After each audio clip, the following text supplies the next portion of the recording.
Welcome back नाज़रीन। Programme के इस हिस्से में बातचीत जारी रखेंगे और ख़ास तौर के ऊपर इस्लामाबाद हाई कोर्ट के जजेस ने पहले ख़त लिखा था कि उनको धमकियां दी जा रही हैं और आज इस्लामाबाद हाई कोर्ट के जजेस को ही खतूत भेजे गए हैं।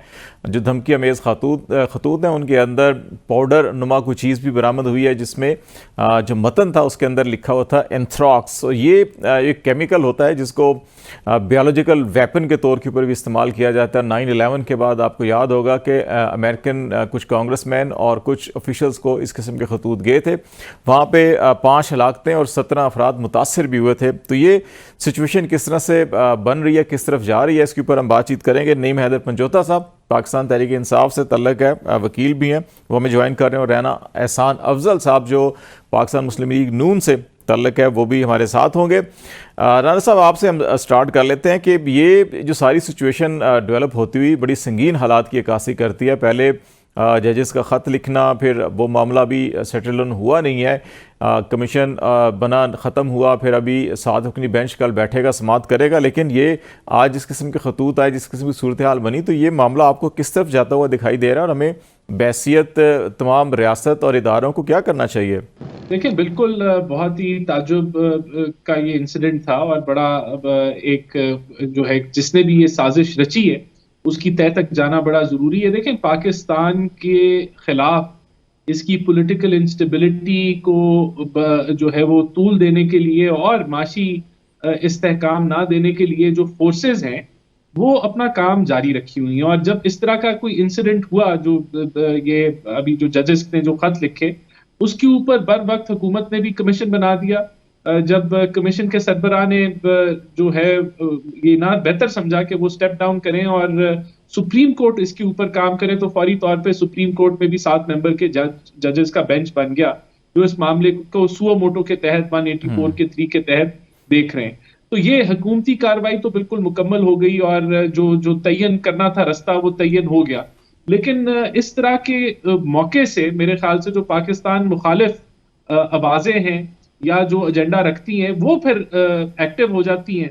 और इस तरह की हरकतें जो आज जो हुई कि किसी ने पाउडर लगा के, अब उसकी तय तक ऑब्वियसली लॉ एनफोर्समेंट एजेंसीज जाएंगी कि ये वाकई जो है जो ये खतरनाक पाउडर है और ये कहाँ से आया, ये किसने किया, ये किधर से हुई, इसकी तय तक बिल्कुल जाएंगे।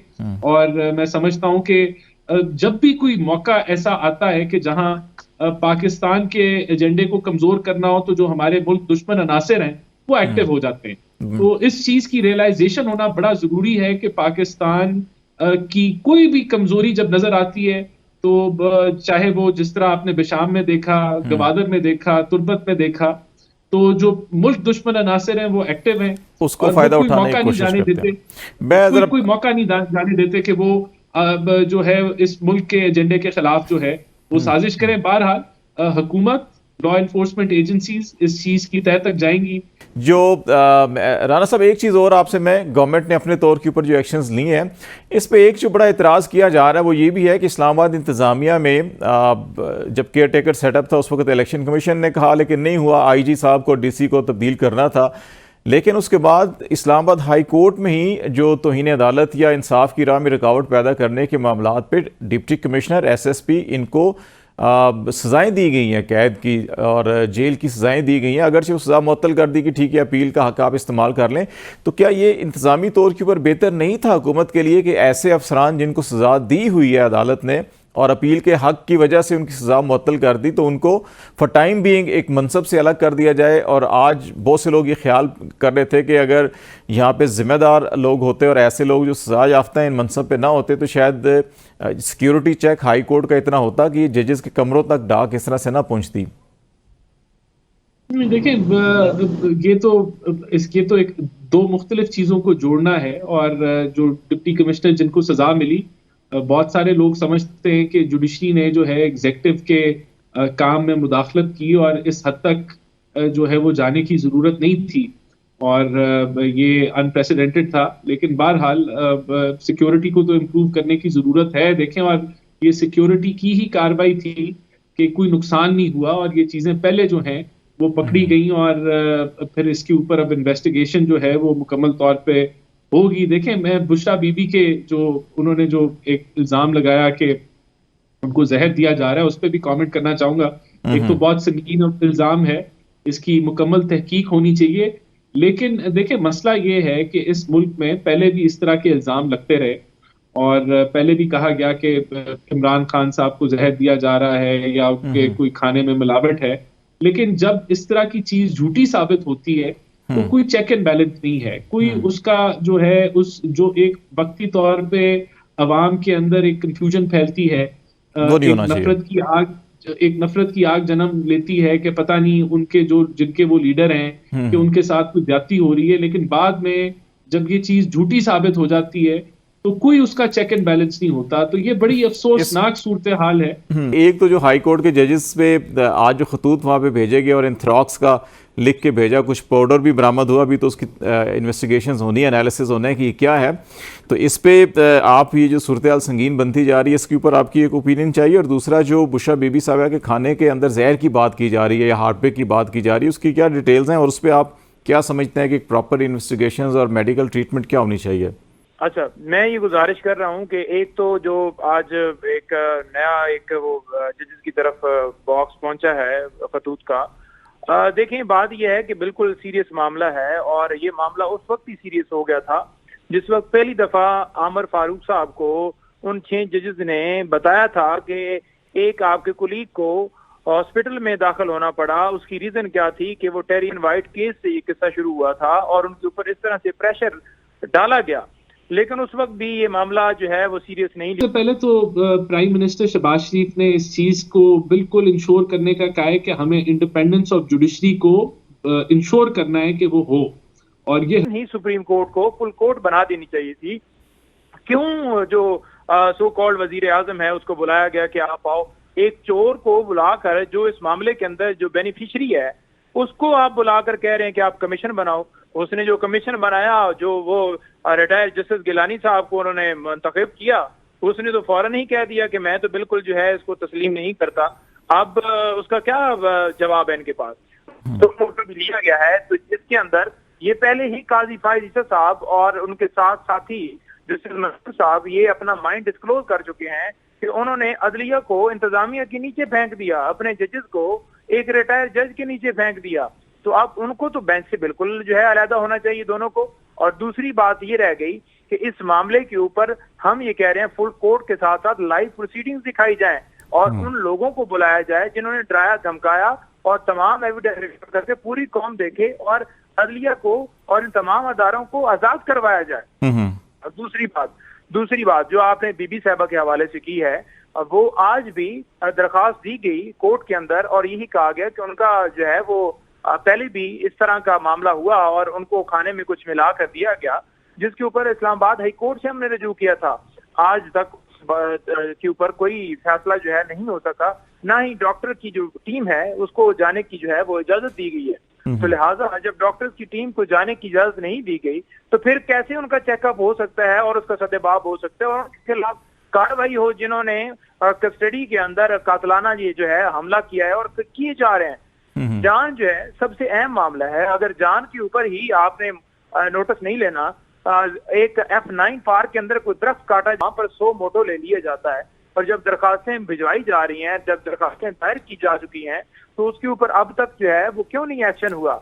ये सीरियस मामला है और इसके अंदर जो है कार्रवाई होनी चाहिए। इजाजत देकर जो है डॉक्टर की टीम तश्कील दी जाए जिसमें डॉक्टर फैसल साहब और मुआलिज हैं उनके, वो जाकर चेक करें और जो ज़िम्मेदारान हैं उनके खिलाफ कार्रवाई की जाए। अच्छा नईम साहब, ये बताइएगा कि आज कुछ ऐसी खबरें भी थी कि शायद बुशरा बीबी को अडयाला जेल मुंतकिल कर दिया गया, तो आज जो मुकदमे की समाअत थी उसके बाद वो वहीं जेल है या वापस बनी गाला लाया गया उनको?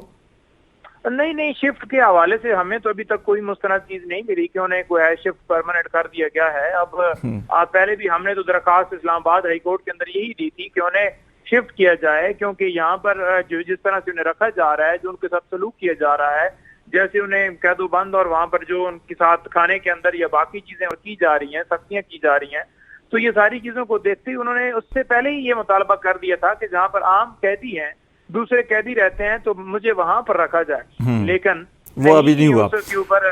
अच्छा, अभी हाई कोर्ट में जेर इल्तवा मामला है, बल्कि जो है वो जेल अथॉरिटीज ने ये कहा कि यहाँ पर तादाद बहुत ज्यादा है, तादाद फुल होने की वजह से हम उन्हें रख नहीं पा रहे। साथ ही दूसरी रिपोर्ट देते हैं कि 141 जो है यहाँ पर जो कैदी हैं उसके बाद भी जो है यानी कि लोग लाए गए हैं। तो फिर जब 141 लोग बुशरा बीबी के बाद भी आकर जेल में रखे गए हैं तो फिर क्यों बहाना बनाया जा रहा है? क्या 141 से एक बंदा जो है वो ज्यादा होता है?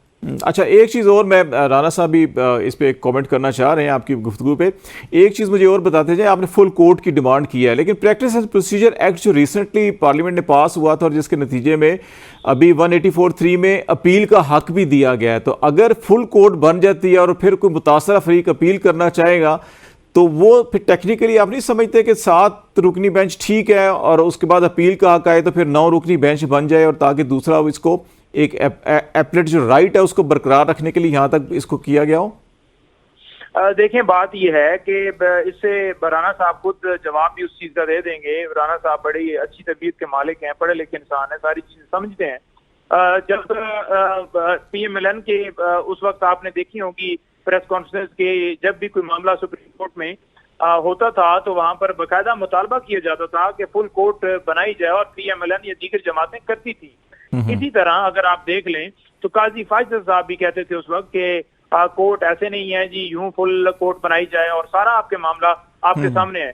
तो वही सारी चीजें अगर खुद पे काजी साहब को करने के लिए आ रही हैं तो उसके अंदर इनको खुद तो होनी नहीं चाहिए था ना, क्योंकि इन्होंने तो अपना माइंड डिस्क्लोज कर दिया है कि मैं अदलिया को इंतजामिया के सुपुर्द करता हूँ। तो लिहाजा इनका तो दोनों का तो बिल्कुल उसके अंदर बनता ही है, क्योंकि वो पहले ही अपना फैसला जो है वो दे चुके हैं, क्योंकि उन्होंने इस मामले को सीरियस ही नहीं लिया।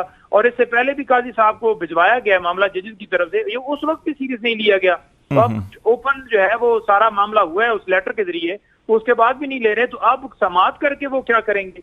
और इसके मुतबादल अगर देख लें तो हमेशा जो है उनके पास जो भी दरखास्त की है फंडामेंटल राइट के हवाले से या दीगर दरखास्तें लेवल प्लेइंग फील्ड के हवाले से या कोई भी हमारी PTI की दरखास्त गई है तो उनकी तरफ से कोई खातरखा जो है वो नहीं आया। तो अब भी जो सारा मनसूब है मामला वो PTI के साथ मनसूब हुआ है कि कैसे मामलात में मुदाखलत की गई है। टेरिन वाइट केस से ये कैसे शुरू हुआ है, तो लिहाजा उनके पास तो बिल्कुल जवाब ही उनका नहीं बनता। देखें, सबसे पहले तो प्राइम मिनिस्टर शहबाज शरीफ ने इस चीज को बिल्कुल इंश्योर करने का कहा है कि हमें इंडिपेंडेंस ऑफ जुडिशरी को इंश्योर करना है कि वो हो, और ये हुकूमत का भी मौक़िफ़ है, ये वजीर आजम का भी मौक़िफ़ है। अब आपको जस्टिस शौकत सदीकी का याद होगा कि हमने तो तब भी मुज़म्मत की थी कि ऐसा नहीं होना चाहिए, तब PTI ने चुप बांधी हुई थी, और जब उनको मिसकॉन्डक्ट पे निकाला तो उन्होंने सेलिब्रेट भी किया, उन्होंने इसकी खुशी मनाई। तो आज जब ये बातें करते हैं तो मुझे याद आता है कि 4 साल चुप के बाद इनको इस चीज का ख्याल आया कि ऐसे नहीं होना चाहिए। बहरहाल हम तो अपने मौक़िफ़ पे कल भी वहीं खड़े थे, आज भी वहीं खड़े हैं। देखिए, बात ये है कि ये पहली बात तो ये कि ये कोई क्लोज्ड कोर्ट नहीं है, ओपन कोर्ट है। तो इन कैमरा की जो बात कर रहे हैं बिल्कुल मुमकिन तौर पे अगर हो जाए बेहतर है, लेकिन ये ओपन कोर्ट है, कोई बंद दरवाजों में नहीं हो रहा। ये पब्लिक के लिए जो वहां सुप्रीम कोर्ट को सेशन को अटेंड कर सकता है, मीडिया रिपोर्टर्स और जो वकला हैं, ये उनके लिए ओपन होगा। लेकिन दूसरी बात ये है कि हमने बिल्कुल प्रैक्टिस एंड प्रोसीजर एक्ट के बारे में हमने यही कहा था कि फर्द वाहिद के पास ये हक नहीं होना चाहिए एक चीफ जस्टिस के पास कि वो कैसा बेंच बनाएगा, वो कब सुओ मोटो लेगा। तो अब तो 184(3) जो है उसके ऊपर कमेटी बैठती है 3 जस्टिसेस की, और फिर फैसला होता है कि सुओ मोटो कैसे लेना है, नहीं लेना, और किस तरह का बेंच बैठना है। तो ये तो ट्रांसपेरेंसी अब बहुत बेहतर हो गई सुप्रीम कोर्ट के अंदर। और बिल्कुल आपने राइटली पॉइंट आउट किया कि जब अगर 7 मेंबर बेंच जो है, अगर मिसाल के तौर पे जो एग्रीव्ड पार्टी है उसके खिलाफ फैसला आता है तो उसके पास हक है अपील का, और उन 7 मेंबर्स जो जस्टिसेस हैं उनमें से कोई भी वो उस अपील को नहीं सुनेगा। तो ये भी एक बड़ी ट्रांसपेरेंट एक एडिशनल ये जो हमने जो प्रैक्टिस एंड प्रोसीजर एक्ट के अंदर अमेंडमेंट की उसकी वजह से ये पॉसिबल हुआ, जिससे और फर्दर मजीद ट्रांसपेरेंसी बढ़ती है। तो देखें, बात ये कि PTI ने तो हर चीज पे इनकार करना है, PTI ने हर चीज में अवाम को कंफ्यूजन में डालना है, अवाम को गुमराह करना है, तो वो उस अपने मकसद के ऊपर गामजन है। लेकिन इनकी अब हर ख्वाहिश, इनकी हर मर्जी के मुताबिक तो मुल्क नहीं चलना। अब इतनी ज्यादा चीजें मैंने आपको बता दी जिससे इंडिपेंडेंस और ट्रांसपेरेंसी जो जुडिशरी में है वो बढ़ चुकी है, बेहतरी आ चुकी है। लेकिन आज भी ये बजिद है कि हम जो है इसकी सुप्रीम कोर्ट की साख को भी के ऊपर भी हमलावर हों, हम इसको बेंच को भी मुतनाज़े कर दें, जबकि सबको पता है कि इनके पास अपील का हक है और इनमें से 7 जो जजेस हैं उनमें से कोई भी एक जज जो है उस अपील में नहीं होगा अगर कोई ऐसा वक्त आया। अच्छा नईम साहब, ये बताइएगा कि आप क्या इस केस के अंदर फ्रीक बनने जा रहे हैं, नंबर 1। नंबर 2 जो है कि ज़रा ये भी बता दीजिएगा कि आपकी जो एक आज़ाद हैसियत डिक्लेयर कर दी गई है आपकी पार्टी की पार्लियामेंट के अंदर, और अभी ज़िमनी इलेक्शन में गालबन आप इंतखाबी निशान घोड़ा जो सुन्नी थात कौंसिल का उसके ऊपर लड़ रहे हैं, तो ये आपकी वापस पार्टी पोजीशन कैसे बहाल होगी? देखिए, बात ये है कि इस वक्त जो है मामला अब वो है इलेक्शन कमीशन के अंदर इंटर पार्टी इलेक्शन के हवाले से बात की जाए तो सर्टिफिकेट अभी तक जो है वो नहीं अपलोड किया गया। 7 दिन के अंदर अंदर जब इंटर पार्टी इलेक्शन हो जाते हैं तो सर्टिफिकेट देना होता है, ये बड़ा कानून इसके ऊपर है। इससे पहले भी अगर आप देखें तो इसी तरह ये किया गया और डिले जानबूझकर किया जाता है। आपने देखा कि फॉर्म 45 जो है वो भी 14 दिन के अंदर अंदर अपलोड होने होते हैं, वो भी नहीं हुए। तो यहाँ पर ना कोई आइन है ना कानून है, और उसके ऊपर जो मोहर है वो चीफ जजेस के लेटर में लगा दी है कि कहाँ से ये प्रेशर आता है जजेस के ऊपर। देखें, चीफ जस्टिस हों या हाई कोर्ट के जजेस हों या सुप्रीम कोर्ट के जजेस हों, तो ये सबसे एक मतलब आला या एक ये कह लें कि बड़ी ही मुकद्दस ओहदे हैं जहाँ पर हम नहीं समझ रहे थे कि इस लेवल के ऊपर इस तरह से प्रेशर डाला गया हो। लेकिन यहाँ पर जुल्म की इंतहा हो चुकी है कि अब जस्टिस साहबान जो है उनको इंसाफ नहीं मिल रहा, और दूसरी तरफ उल्टा ये मामला जो है ये पीटीआई का बनाया जा रहा है। ये मामला पीटीआई का नहीं है, ये इस मुल्क का मामला है। इससे पहले अगर देखें आप तो हमेशा मुदाखलत की गई, और यही PMLN के लीडर्स हों या पीपल्स पार्टी के हों, इन्होंने हमेशा ये कहा कि अदलिया के अंदर जो है उनको फैसले करवाने के लिए उन्हें प्रेशराइज किया गया है, उनके ऊपर प्रेशर डाला गया है। तो अब जब ये मामला उठ गया है और 6 जजेस खड़े हो गए हैं, तो उसको बजाय ये कि ये साथ देने के अदलिया के, इन्होंने उसको सियासी रंग देते हुए ये कह दिया है कि ये पीटीआई के जज हैं। यानी या आप बता देना कि कोई ऐसी चीज जो उन्होंने की हो, कोई ऐसा मामला जिससे ये मनसूब करें कि पाकिस्तान तहरीक इंसाफ ने इन जजेस को अपॉइंट किया है, या वो पीटीआई की हुकूमत के अंदर अपॉइंट हुए हैं, या इमरान खान के कोई रिश्तेदार हैं, या इमरान खान को बड़ा स्पेसिफिक उन्होंने रिलीफ दिया है किसी मामले के ऊपर आकर। तो ये बात किस तरह से कह रहे हैं? यहाँ पर जजेस ये कह रहे हैं कि अगर आप प्रेस कॉन्फ्रेंस करेंगे तो आपको छोड़ दिया जाएगा, अगर नहीं करेंगे तो आपको अंदर रखा जाएगा। आप सामने जो है लोगों से पेपर छीने गए, आपके सामने लोगों को अगवा करके प्रेस कॉन्फ्रेंस की गई, तो आपको पहले उसको कहा गया कि ऐसा कुछ नहीं हुआ। आप जजेस बोल रहे हैं, उनको भी कह रहे हैं कुछ नहीं हो रहा।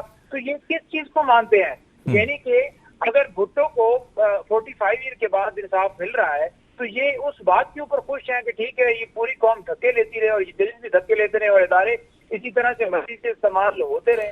लेकिन ये बिल्कुल बात ठीक नहीं है। वो ये सोच रहे होंगे कि आपको 45 ईयर बाद ही मिले इंसाफ।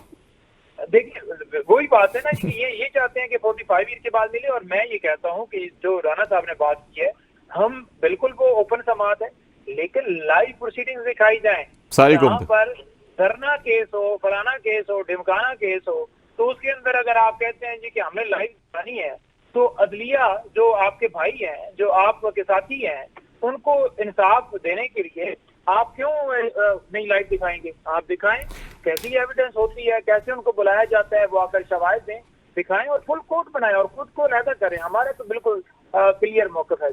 एक आखिरी चीज़ पूछूंगा नईम साहब आपसे कि जो सड़कों पे आप हमने देखा इस्लामाबाद हाई कोर्ट से सुप्रीम कोर्ट तक आज दूसरा दिन है कि कुछ वकला निकलते हैं एक रैली बनाकर, तो एक कोई बड़ी तहरीक भी आप शुरू करना चाह रहे हैं? ये कोई प्लान ऐसा है कि इस सिलसिले में कोई बड़ी तहरीक भी शुरू की जाए ताकि ये जो अदलिया के अंदर ख़ास तौर के ऊपर बार बार इंटरफेरेंस होती है, हर दौर में होती है, कि इसको किस तरह रोका जा सके? बिल्कुल जी, ये जलसे जुलूस रैलियां ईद के बाद जो है हमारा शेड्यूल आ रहा है, और अगर ये मुल्क आज़ाद ना किया गया, हमारे इदारों को इंसाफ ना दिया गया और हम का मैंडेट अवाम को वापस ना किया गया, तो बिल्कुल आप क्लियर सुन लें कि हम इंशाअल्लाह ताला लॉन्ग मार्च की तरफ भी जाएंगे और धरना भी होगा, सारा कुछ होगा। साइफर केस में बता दीजिएगा, आज जजेस के ये रिमार्क्स थे कि हम इसको कल कंप्लीट करना चाह रहे हैं, फैसला करना चाह रहे हैं, तो आप ये तवक्को कर रहे हैं कि कल या परसों जो है कि ये कंप्लीट हो जाएगा और फैसला होगा? और क्या फैसला, बज़ाहिर तो बहुत से रिमार्क्स ऐसे आए हैं कि नज़र आ रहा है क्या होगा, तो आपकी क्या प्रेडिक्शन है? लेकिन मेरी इसके ऊपर प्रेडिक्शन यही है कि साइबर केस का फैसला जो है बहुत पहले दे देना चाहिए था। जब हमने क्वेश्चन की दरखास्त दी थी उस वक्त दे देना चाहिए था। उस वक्त भी जानबूझकर डिले किया गया, इसके अंदर स्टे नहीं दिया गया। और जिस तरह से ये ट्रायल चलाया गया, जिस तरह से दूसरे ट्रायल चलाए गए हैं, वो आपके सामने है। तोशा खाना केस क्यों उसकी सजा सस्पेंड होगी? क्योंकि ट्रायल ही उस तरह से चला गया है। और साइबर केस के अंदर कल तक की समाप्त गई है, अभी प्रोसिक्यूशन केस के ऊपर आर्गूमेंट्स बाकी हैं, तो उसके बाद फैसला आएगा। एक के दौरान निकाह वाला केस पेंडिंग है, उसमें भी हमने रजू किया हुआ है, अपील है उसमें भी फाइल, उसमें भी फौरन इंसाफ दिए जाए। अगर रात अदालतें लगाकर खान साहब को सजाएं दी जा सकती हैं तो इंसाफ के लिए देर क्यों? इसके साथ तोशा खाना के साथ साथ अपना इज्जत के दौरान निकाह के केस के साथ अलकादे ट्रस्ट केस है जिसमें जमानत के लिए अप्लाई हुआ है। अगर उसमें बेल होती है तो फिर कोई ऐसा केस नहीं बचता जिसमें खान साहब की गिरफ्तारी हो, फिर खान साहब रिहा हो जाएंगे। अदरवाइज कोई ऐसा काम ना ये दोबारा कर दें, कोई नई FIR या कोई नई 3 MPU के तहत ना गिरफ्तारी डाल दें। ये इद्दत में निकाह की अब नेक्स्ट हियरिंग कब है आपकी? 6 तारीख के लिए 6 को है। और अच्छा, ये अलकादर ट्रस्ट में आप क्या समझ रहे हैं कि इसमें आपकी जमानत की दरखास्त पता लगे ना लगे, इसका फैसला कब तक हो सकता है? गवाहों के तो बयान शायद हो चुके हैं, जिरा हो रही है जी। आप एक गवाह आता है उसके ऊपर, आज भी एक गवाह के ऊपर जो है वो जिरा हुई है और ये टाइम लगेगा उसमें, 15-20 दिन, महीने भी लग सकता है कंक्लूड होते होते। अदरवाइज रूटीन में अगर आप देखें ना, तो जब केसेस लगते हैं किसी कोर्ट के अंदर भी कोई मामला जाता है तो उसके अंदर साल 2 साल रूटीन के मुताबिक, दरमियान में गैप भी होता है, ईद भी है, बाकी भी चीजें हैं, जजेस छुट्टियां भी कर रहे होते हैं। लेकिन ये वाहिद खान साहब के केसेस थे जिनमें उनकी जमानत की दरखास्त या उनकी सस्पेंशन के लिए दरखास्तें महीनों लटक गई, लेकिन सजाएं देने के लिए चंद घंटों के अंदर सजाएं, सारा ट्रायल मुकम्मल करके 8 दिनों के अंदर 25 गवाह की हैं। यानी जिंदगी में हमने अपनी वकालत नहीं दे सके, 8 दिनों में 25 गवाह हो गए हों और वो सारा केस जो है 10 दिनों के अंदर कंक्लूड करके सजाएं दे दी जाए। तो सारे केसेस में 1-2 दिन के बाद सजाएं दे दी। सिर्फ ये था कि लोगों के मायूसी हो, लेकिन 8 फरवरी को लोगों ने मायूसी नहीं दिखाई और उन्होंने फैसला दिया जो अभी ये मान नहीं रहे। चलो, बहुत शुक्रिया नईम हैदर पंजोता, आप पाकिस्तान तहरीक इंसाफ से हमारे साथ थे। राना एहसान अफजल साहब पाकिस्तान मुस्लिम लीग नून के। आज तक के लिए इतना ही। खालिद जमील को इजाज़त दीजिए। अल्लाह हाफिज़।